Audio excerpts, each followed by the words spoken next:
मुंबईतल्या धारावीच्या पुनर्विकास प्रकल्पासाठी 256 एकर मिठागराचा भूखंड द्यायला राज्य शासनाने मंजुरी दिली आहे। मुलुंड कांजूर मार्ग आणि भांडूप परिसरामध्ये ही जागा आहे। या भूखंडावर धारावी वासियांचं अपात्र पुनर्वसन करण्यात येणार आहे। मुंबईची आरे ते वरळी भुयारी मेट्रो सेवा लवकरच सुरू होणार आहे। दुसऱ्या टप्प्यातल्या स्थानकांची जवळपास सर्व कामं पूर्ण झाली आहेत। CMRS प्रमाणपत्र मिळाल्यानंतर भुयारी मार्गाचा दुसरा टप्पा प्रवासी सेवेत दाखल होईल। उन्हाळी सुट्टीमध्ये गावी जाणाऱ्यांसाठी एसटीनं अधिकच्या फेऱ्या वाढवलेल्या आहेत। पनवेल बसस्थानकातून सध्या पेरणीसाठी दिवसभरात 28 फेऱ्यांचं नियोजन केलंय, तर पनवेल ते अलिबागसाठी 6 फेऱ्यांचं नियोजन महामंडळानं केलंय। मुंबईतल्या नाल्यांमधील केवळ गाळ काढू नका, मुंबईला पूरस्थितीपासून वाचवा असे आदेश मुंबईचे अतिरिक्त आयुक्त अभिजित बांगर यांनी दिलेत। मिठी नदीमधून गाळ उपसा करण्याच्या कामाची बांगर यांनी पाहणी केली। दरम्यान 31 मे पर्यंत गाळ काढण्याचं काम पूर्ण करावं असे आदेश दिलेत। राज्यात अन्न आणि नागरी पुरवठा विभागानं रेशन कार्डची पडताळणी मोहीम सुरू केली। यात अंत्योदय, केशरी आणि पांढऱ्या रेशन कार्डची तपासणी केली जाणार आहे। ही मोहीम 1 एप्रिल ते 31 मे पर्यंत 2 महिने सुरू राहणार आहे। यात 15 दिवसात रहिवासाचा पत्ता न देणाऱ्याचं रेशन कार्ड रद्द केलं जाईल। मध्य रेल्वेमधील वांगणी ते बदलापूर आणि रेल्वे स्थानकादरम्यानच्या कासगाव रेल्वे स्थानकाच्या सर्वेक्षणाला मंजुरी मिळाली आहे। तर कासगाव कामोठे मानसरोवर नवीन रेल्वे मार्ग तयार केला जाणार आहे। त्यामुळे बदलापूरकरांना 30 मिनिटात नवी मुंबई गाठता येणार आहे। कोकण रेल्वे मार्गावर पावसाळी वेळापत्रकामुळे एक्सप्रेसचा वेग मंदावतो, त्यामुळे प्रवासाच्या वेळेत 2 ते 4 तासांनी वाढ होते। त्यासाठी यंदाच्या पावसाळ्यापूर्वी रेल्वेनं तिकीट यंत्रणेत बदल करावेत अशी मागणी कोकण रेल्वे प्रवासी सेवा समितीकडून करण्यात आली आहे। अमरनाथमध्ये राहणाऱ्या एका प्रवाशाला गीतांजली एक्सप्रेसमध्ये मारहाण केल्याचा धक्कादायक प्रकार समोर आलाय। जेवण कमी असल्याची तक्रार करणाऱ्या प्रवाशाला पॅन्ट्री कारच्या कर्मचाऱ्यांनी मारहाण केली। बडनेरा ते अकोला रेल्वे स्थानकादरम्यानचा हा प्रकार आहे। पॅन्ट्री कारचे कर्मचारी खाद्यपदार्थ आणि पाण्याच्या बाटल्या जास्त दराने विकतात असा आरोप करत काही प्रवाशांनी कर्मचाऱ्यांशी वाद घातला। मात्र याचा राग आल्यामुळे पॅन्ट्री कारच्या कर्मचाऱ्यांनी प्रवाशाचा मोबाईल खेचून घेत त्याला मारहाण केली।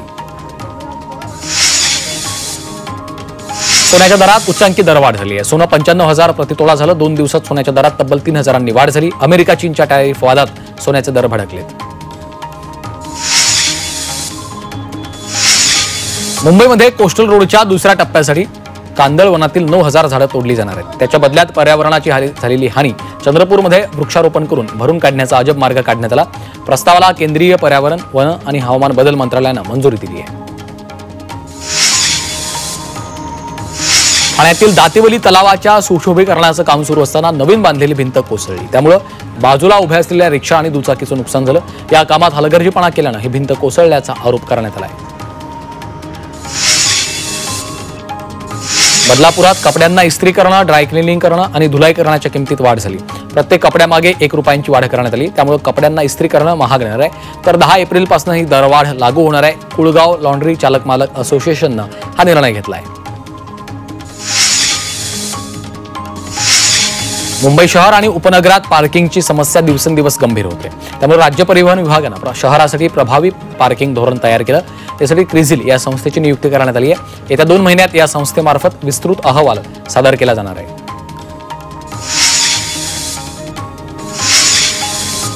मुलुंड डम्पिंग ग्राउंडवरचा कचरा 1 वर्षात काढणार असल्याची ग्वाही महापालिका आयुक्त भूषण गगराणी यांनी दिली आहे। पुढील 1 वर्षात महापालिकेनं निवडलेल्या जागेवर हा कचरा हलवला जाणार आहे। मुख्यमंत्री देवेंद्र फडणवीसांच्या अध्यक्षतेखाली झालेल्या बैठकीत आयुक्तांनी ही माहिती दिली आहे। मुंबईमध्ये वॉटर टँकर संपाचा शिवाजी पार्कला फटका बसलाय। वॉटर टँकर असोसिएशननं पाणी पुरवठा बंद केल्यामुळे शिवाजी पार्क मैदानात गेले 2 दिवस पाण्याची फवारणी थांबली। मैदानामध्ये पाणी न फवारल्यानं शिवाजी पार्क परिसरात धूळ प्रदूषणामुळे नागरिक हैराण झाले। मुंबई महापालिकेनं बेकायदेशीर नळ जोडणी विरोधात मोहीम सुरू केली। या मोहिमेत अधिकारी जलजोडण्यांची तपासणी करणार आहेत। त्याचबरोबर वैध कागदपत्र नसलेल्या जोडण्या खंडित करण्यात येणार आहेत। उन्हाचा तडाखा वाढल्यानं ठाणे शहरात पाणपोईच्या सुविधा वाढवा असे आदेश महापालिकेच्या आयुक्तांनी दिलेले आहेत। सिग्नल जवळ लावण्यात आलेली हरित आच्छादनं त्यामुळे नागरिकांना उन्हापासून दिलासा मिळतोय। त्यामुळे हे आच्छादनं देखील वाढवण्याचे आदेश आयुक्त सौरभ राव यांनी दिलेत। मनसे कार्यालयात गेल्या 10 वर्षांपासून जनतेचे प्रश्न सोडवले जात आहेत. लोकांची गाऱ्हाणी ऐकून ती सोडवली जात आहेत, अशी माहिती मनसे नेते अविनाश जाधवांनी दिलेली आहे. डोंबिवलीत वाहतूक पोलिसांच्या कारवाईविरोधात रिक्षा चालक आक्रमक झाले. डोंबिवली पश्चिम परिसरात रिक्षा युनियननं बंदची हाक दिली. अधिकृत परवाना बॅच असूनही वाहतूक पोलीस दंडात्मक कारवाई करतायत, असा आरोप रिक्षा चालकांनी केला आहे. पीक विमा प्रश्नावरून आदित्य ठाकरेंनी निशाणा साधला. विमा कंपन्यांना एवढा फायदा होत असेल तर त्यातली काही रक्कम इलेक्ट्रॉल बॉन्डच्या माध्यमातून जाणार आहे का, असा सवाल त्यांनी केला आहे. उल्हासनगरातील सुभाष टेकडे परिसरात भारतरत्न डॉक्टर बाबासाहेब आंबेडकरांच्या पूर्णाकृती पुतळ्याचं अनावरण करण्यात आलं. स्थानिक आमदार बालाजी किनीकर आणि भंतेजी एन आनंद महाथेरो यांच्या हस्ते अनावरण झालं. यावेळी हजारो भीम अनुयायांनी जल्लोष केला आहे. कल्याणमधील डॉक्टर बाबासाहेब आंबेडकर ज्ञान केंद्राचं उद्घाटन 13 एप्रिलला होणार आहे. या केंद्राचं उद्घाटन उपमुख्यमंत्री एकनाथ शिंदेंच्या हस्ते होणार आहे. यावेळी महापालिका अधिकारी आणि विविध मान्यवर उपस्थित राहणार आहेत.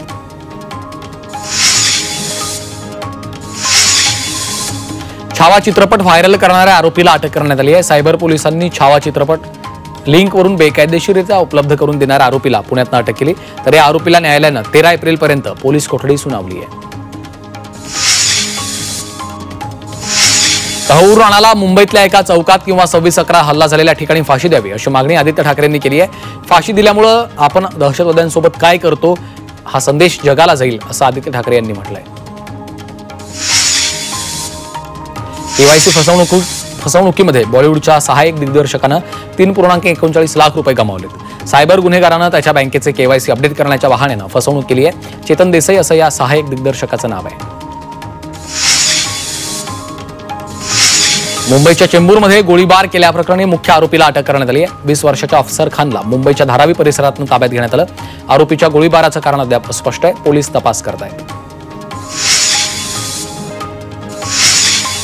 प्रलंबित ई चलानचा वापर करून सायबर गुन्हेगारांनी मुंबईत अनेकांना गंडा घातला. टेक्स्ट मेसेजद्वारे ई चलान प्रलंबित असल्याचं सांगत चलानचे पैसे भरण्यासाठी लिंक पाठवून अनेकांची बँक खाती रिकामी केल्याची माहिती पोलिसांनी दिली. मुंबईतल्या बोरिवली पश्चिम भागात एमडी ड्रग्ज जप्त केलं. या प्रकरणी बोरिवली पोलिसांनी एकाला अटक केली. त्याच्याकडनं 54 ग्रॅम ड्रग्ज जप्त केलं. आरोपीवर पोलिसात गुन्हा दाखल केला आहे. कल्याणमध्ये गावठी पिस्तूल घेऊन फिरणारा अनंत म्हात्रे उर्फ बिंदास म्हात्रेला पोलिसांनी ताब्यात घेतलं. त्याच्याकडनं एक देशी बनावटीचं पिस्तूल, 2 जिवंत काडतुसं, 62,000चा शस्त्रसाठा जप्त केला. नवी मुंबईच्या घणसोलीत एका बांगलादेशी नागरिकाला रबाळे पोलिसांनी अटक केली. महिनाभरापासून ही व्यक्ती बेकायदेशीरपणे राहत असून मजुरीचं काम करतेय.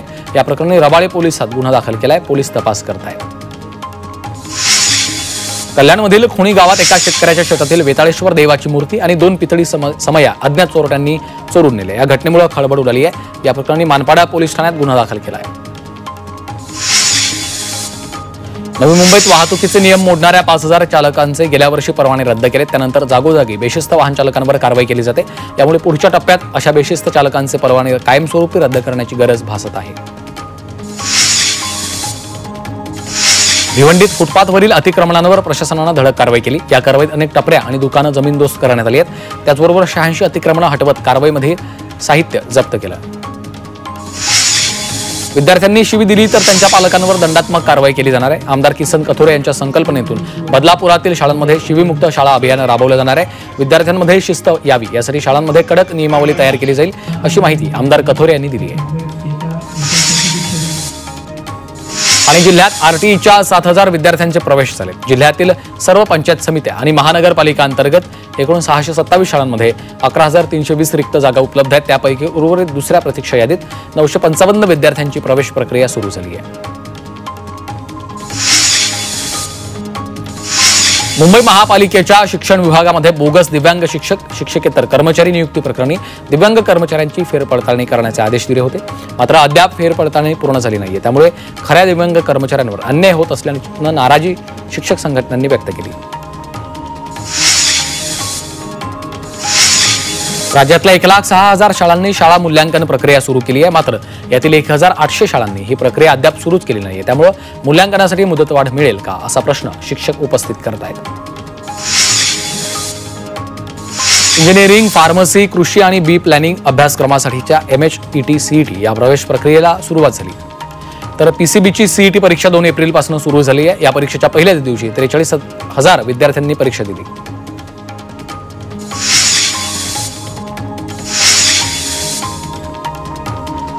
वर्सोवा भाईंदर कोस्टल प्रकल्पामुळे मासेमारी व्यवसाय धोक्यात येण्याची शक्यता आहे। मासेमारीवर व्यवसायास बंद होईल अशी भीती मच्छीमार संघटनांनी व्यक्त केली आहे। मुंबई बाजार समितीमध्ये कोकणातून 75,000 पेटी हापूसची आवक झाली। सध्या 1,000 ते 3,000 पेटीचा दर आहे। फेब्रुवारी आणि मार्च महिन्यात आंब्याची आवक सरासरीपेक्षा कमी होती।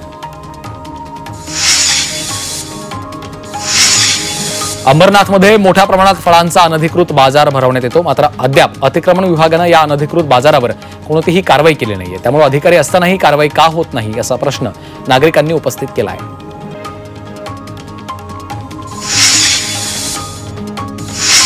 भिवंडीत वादळी वारा आणि अवकाळी पावसाचा भाजीपाला पिकांना तडाखा बसला। पावसामुळे भाजीपाला पिकांचं नुकसान झाल्यामुळे शेतकऱ्यांचं लाखो रुपयांचं नुकसान झालंय। त्यामुळे शासनानं शेतकऱ्यांना नुकसान भरपाई द्यावी अशी मागणी करण्यात येते।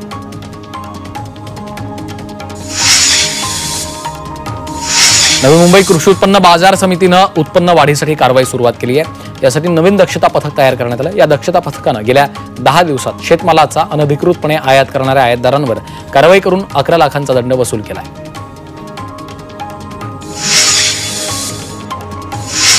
तापमान वाढीचा परिणाम नागरिकांच्या आरोग्यावर होतोय। उकाड्यामुळे संसर्गजन्य आजारांच्या प्रमाणात मोठी वाढ झाली। डिहायड्रेशन, चक्कर, थकवा यासारख्या रुग्णांच्या संख्येत 10 ते 15% वाढ झाली।